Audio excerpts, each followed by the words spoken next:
합장하십시오. 아미타불, 아미타불, 아미타불, 아미타불, 아미타불, 아미타불. 반갑습니다. 반갑습니다.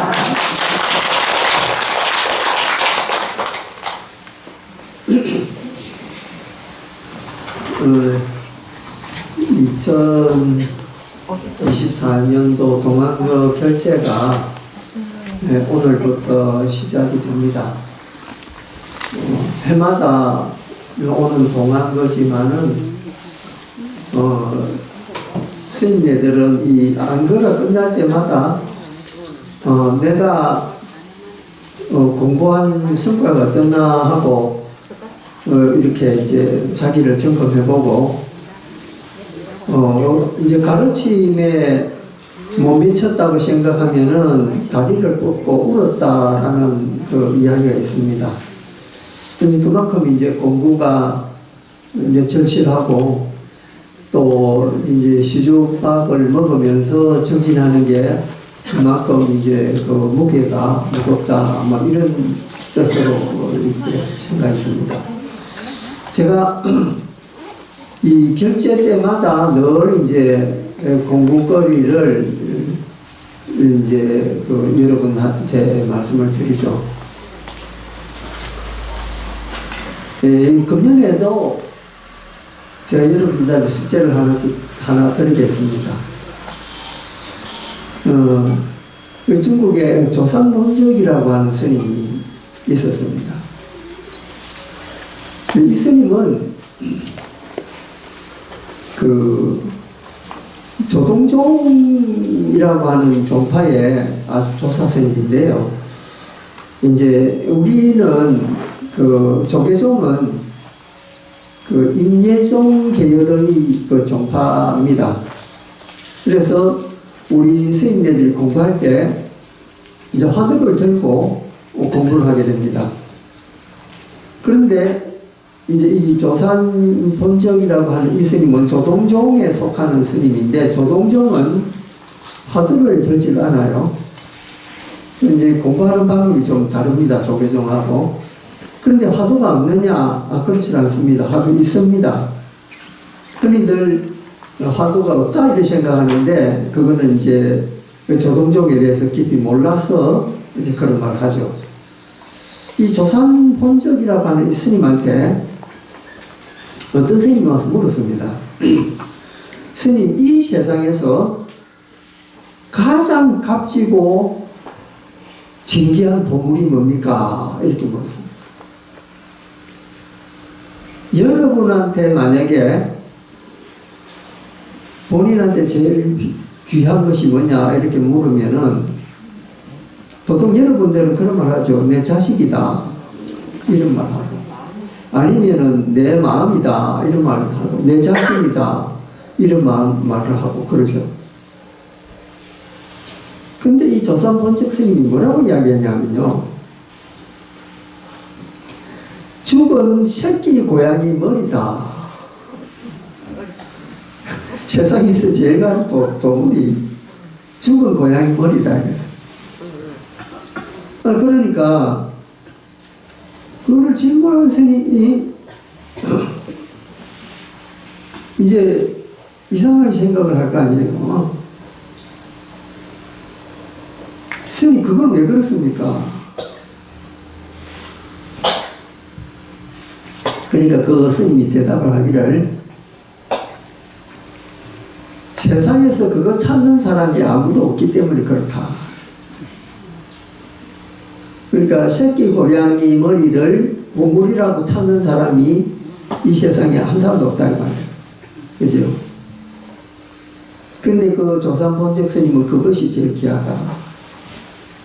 자, 여기서 이제 화두가 나갑니다. 왜 죽은 고양이 머리가 귀할까요?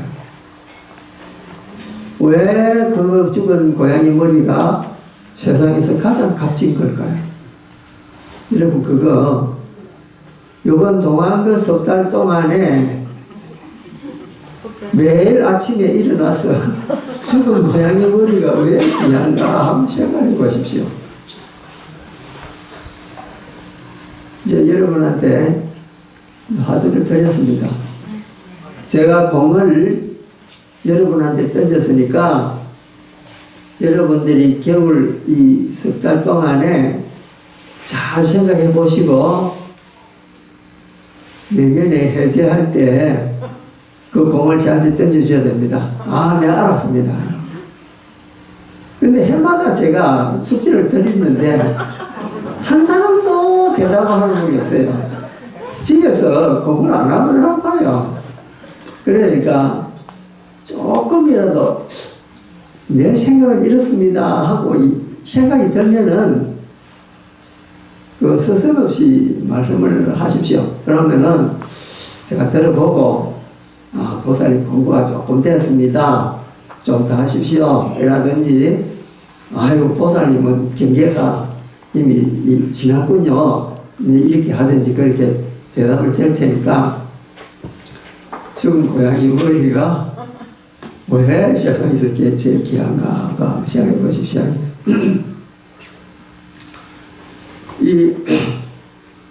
여러분 남방의 그 스님들 보셨죠? 남방 스님들은 우리와 달리 이 장상을 입지 않고 가사만 입습니다. 그리고 가사도 우리처럼 이런 비슷한 색깔이 있긴 있습니다. 진흙 색깔 나는 게 있긴 있어. 근데 보통 이제 요거보다 조금 이제 덜 짙은 색깔을 가사를 입고 이렇게 다니죠. 우리는 그걸 삼자부 불교다 이렇게 부릅니다. 그 옛날에는 서승불교다 이렇게 했는데요. 요새는 서승불교라고 안 부릅니다.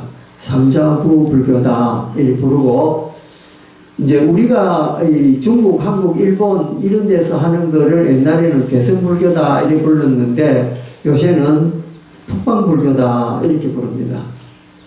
그래서 어떤 사람은 북방불교, 남방불교 이렇게 부르기도 하고 또는 삼자부불교, 대중부불교 이렇게 부르기도 하고 이렇게 요새 이제 많이 나뉩니다. 그런데 이 삼자부불교에서 주장하는 것이 뭐냐? 그게 자기를 찾는 데 집중을 하고 이 자기 지혜를 개발하는 데 집중을 합니다. 그래서 삼자부 불교의 특징은 지혜를 구하는 것 이렇게 생각을 하고 그러면은 우리 북방의 한국, 중국, 일본, 티베트 이런 불교는 뭐를 주장하느냐? 자비심을 가꾸는 것을 주장합니다. 물론 깨달음도 중요한 거지만은 깨달음보다 더 중요하게 강조하는 게 이게 자비심입니다. 그래서 이 남방불교와 북방불교가 서양에 이렇게 소개가 되면서 서양 사람들은 불교를 어떻게 파악을 하느냐 하면은 불교가 한마디로 뭐냐라고 물으면 이렇게 대답합니다. 위저덤과 컴패션이다 이렇게 이야기합니다. 그 위저덤이 뭐냐면 지혜라는 말이고요. 컴패션이라고 하는 말은 자비라는 말입니다. 그래서 지혜와 자비를 추구하는 것이 불교다. 이렇게 대답을 합니다.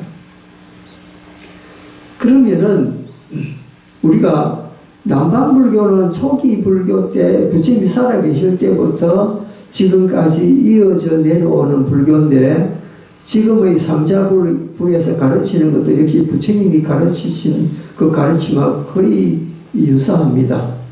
똑같지는 않은 게 부파불교 때문에 불교가 많이 조금 변해져서 내려온 게 있기 때문에 완전히 닮았다라고 말을 할 수가 없습니다. 그러나 그 기존은 가지고 있다. 이제 이렇게 볼 수 있죠.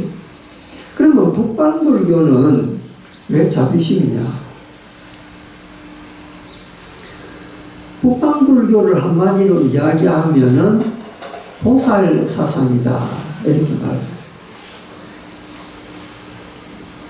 보살 사상이 뭐냐? 보살 사상은 자비를 실천하는 사람을 우리를 보살이라고 그러죠. 그러니까 도를 깨닫는 것보다 더 중요하게 여기는 것이 보살행을 하는 것이다. 보살행을 그러면은 여러분들한테 우리 스님네들이 뭐라고 부릅니까? 보살님이라고 부르죠. 그럼 여러분들은 보살행을 하고 있습니까? 보살님이라고 불리는데 보살행을 안 하고 있다면은 나이롱이라고 이야기를 하죠. 나이롱 보살. 근데 나이롱 보살은 있는데 나이롱 스님은 없을까? 나이롱 스님도 많이 있습니다. 근데 우리 신도들은 스님들 보면 뭐라고 합니까? 스님답게 좀 살면 좋겠다 이런 말을 하죠. 근데 스님들한테 그거 요구하면서 보살인 자신한테는 자기한테는 보살행을 강요를 안 합니다. 우리 그냥 되는 대로 살자 이렇게 생각하죠. 자기 편한 대로 살아갑니다. 그러면서도 저기 오면 보살님이라고 불립니다. 이거는 모순이죠. 그런데 왜 우리가 보살행을 못하느냐? 보살행을 어떻게 해야 되는지 모르기 때문에. 여러분 보살행 어떻게 해야 됩니까? 남한테 친절하고 내가 내 마음 닦고 이게 보살행이다. 그거는 추상적인 개념이죠. 그냥 좋은 게 좋은 거구나 이런 식의 그 대답입니다. 근데 보살행을 하려면 구체적으로 어떻게 해야 되는가를 알아야 보살행을 할 수가 있습니다. 이번에 동안그 동안에 화두도 물론 공부를 하지만은 보살행을 어떻게 하는가 제대로 이해해가지고 조금씩 보살행을 하면서 사는 것도 이번 동안 그 지내는 그 좋은 방법이다. 저는 이렇게 생각합니다. 어차피 여러분들이 보살이라는 말로 불리기 때문에 내가 조금이라도 보살행을 해보자. 뭐 그런 생각을 하고 사는 게 좋지 않겠습니까? 보살행을 닦을 때 네 가지 중요한 게 있습니다. 이게 이제 불교에서 사무량심이라고 부릅니다. 이거 아는 사람 많습니다. 그런데 구체적으로 어떻게 사무량심을 닦느냐? 이건 이제 아는 사람도 마찬가지죠. 사무량심 뭡니까? 자비희사 네 가지죠. 그런데 자는 이제 사람 자자인데 어떻게 자를 해야 되느냐? 이 사랑을 하기 전에 비를 먼저 닦아야 됩니다. 비가 뭐냐면 슬픈 비자습니다. 남한테 불쌍한 마음을 내야 사랑이 나옵니다. 우리가 우리 자녀들한테 왜 사랑하는 마음을 가집니까? 내가 10달 동안 품어서 아기를 놓을 때 그 고통을 생각하면서 나의 분신이 세상 밖에 나온 거예요. 그렇기 때문에 남자들보다는 여자들이 더 자식에 대한 애착이 깊습니다. 그런데 간혹 특이한 경우가 있습니다. 애를 놓고도 자기 애를 사랑하지 않는 사람이 간혹 있거든요. 애를 버리는 사람이 가끔 있습니다. 그러니까 자기가 생활고에 시달리면서 어떤 사람은 어떤 일을 하든지 간에 애를 살리려고 자기가 키우려고 하는데 어떤 사람은 그냥 고아원에 맡기는 경우도 있습니다.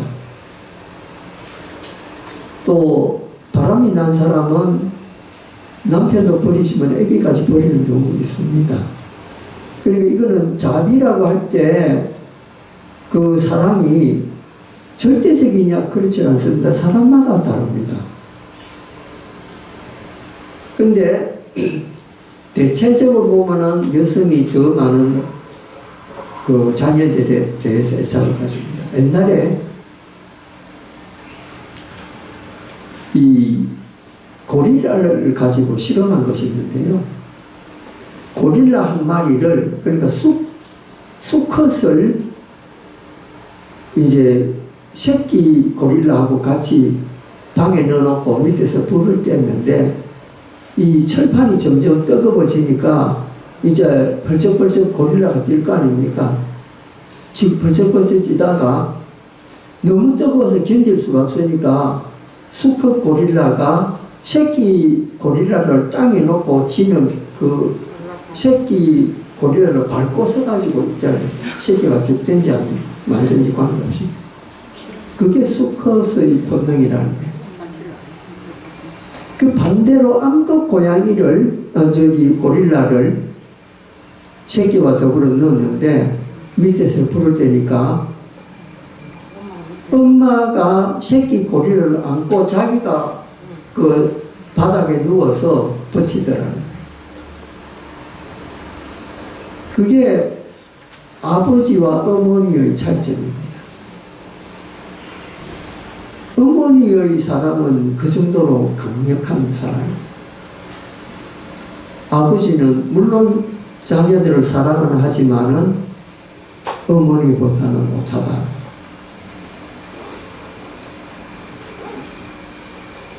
그러니까 이 제대로 된 여인들은 나면서부터 그런 모성애가 있습니다. 근데 요즘은 결혼해도 애를 안 낳으려고 하는 디크족이 많이 생기는데 이거는 이제 이것 때문에 학자들 간에 많이 생겼습니다. 여성이 자비심이 본능적이냐 그렇지 않으면 후대에 후천적으로 교육에 의해서 만들어진 거냐 이 설이 많습니다.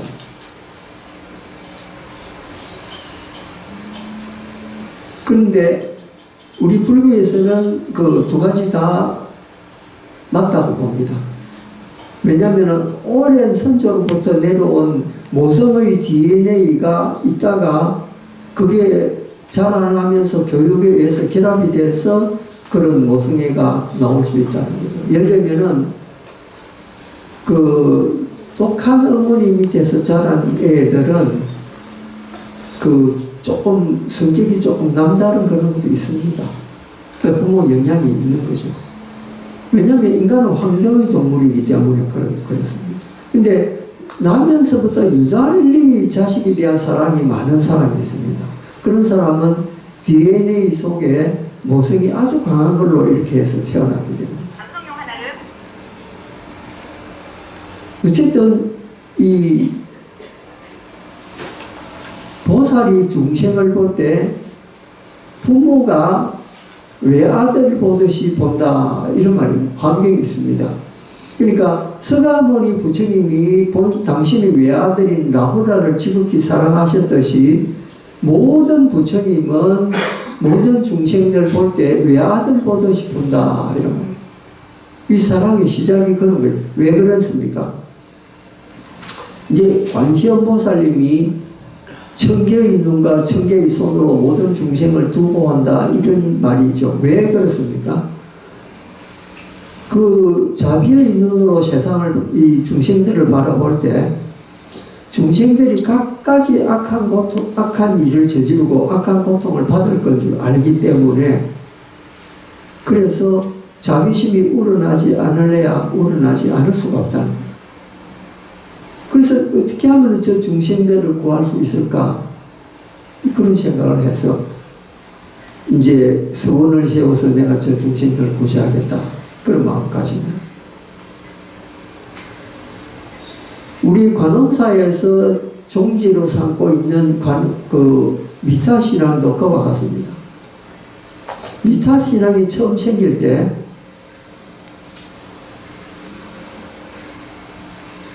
용수 스님 때 생겼습니다. 그러니까 2000년 좌우로 그 아미타경이나 이런 게 이제 생깁니다. 그거 왜 생겼느냐? 중생들 사는 모습이 너무나 불쌍하기 때문에 저 정토로 태어나서 제대로 부처님 법 만나서 공부하기를 바라는 마음 때문에 생겨난 겁니다. 중생들은 갖가지 죄업을 짓고 이제 육도 윤회하면서 악도에 태어날 가능성이 있기 때문에 언제 우리가 악도에 떨어질지 모릅니다. 그런데 임명종시에 그 목숨이 닿을 때 아미타불 10번만 부르면은 극락세계에 태어날 수 있다.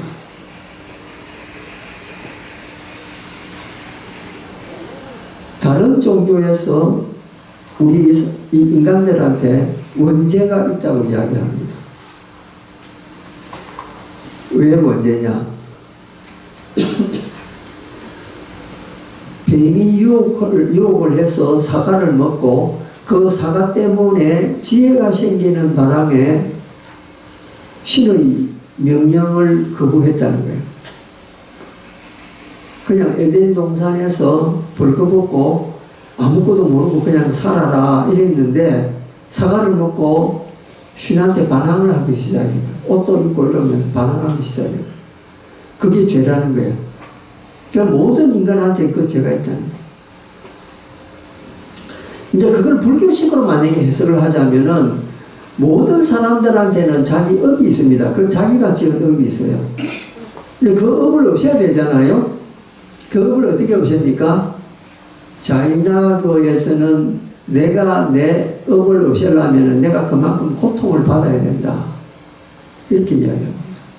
그래서 고통을 자기가 스스로 짊어지고 다닙니다. 예를 들면은 하루에 한 끼씩 먹고 옷을 안 입고 다니고 머리 뽑을 때 손으로 이렇게 뽑고 수염도 손으로 뜯고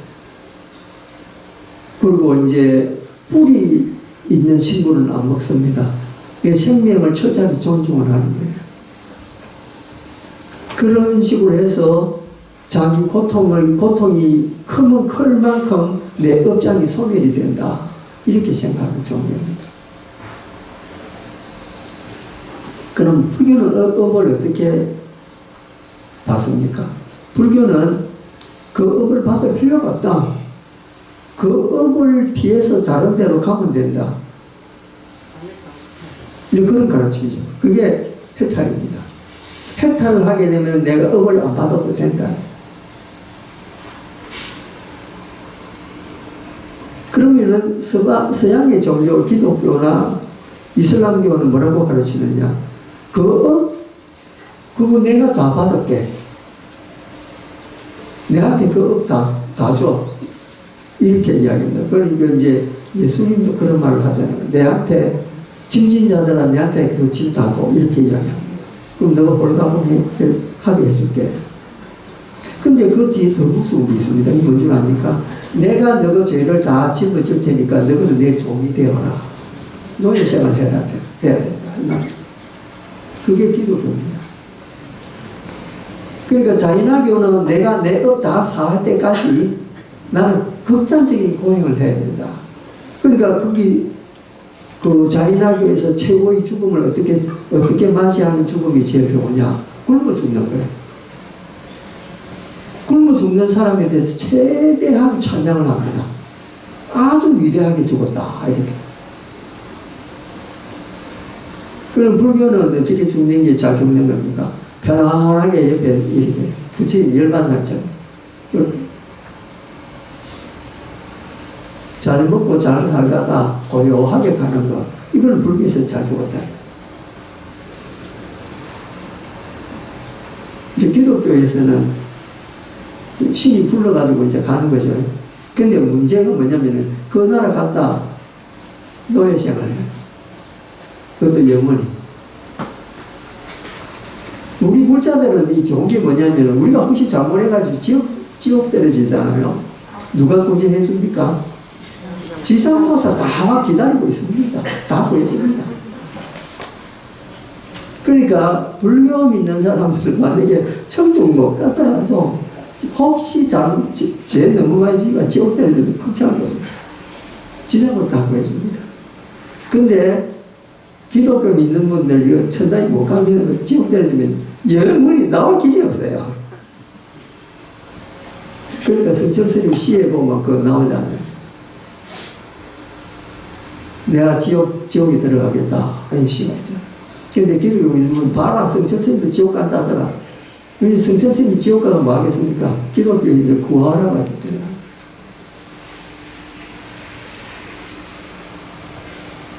이게 자비입니다.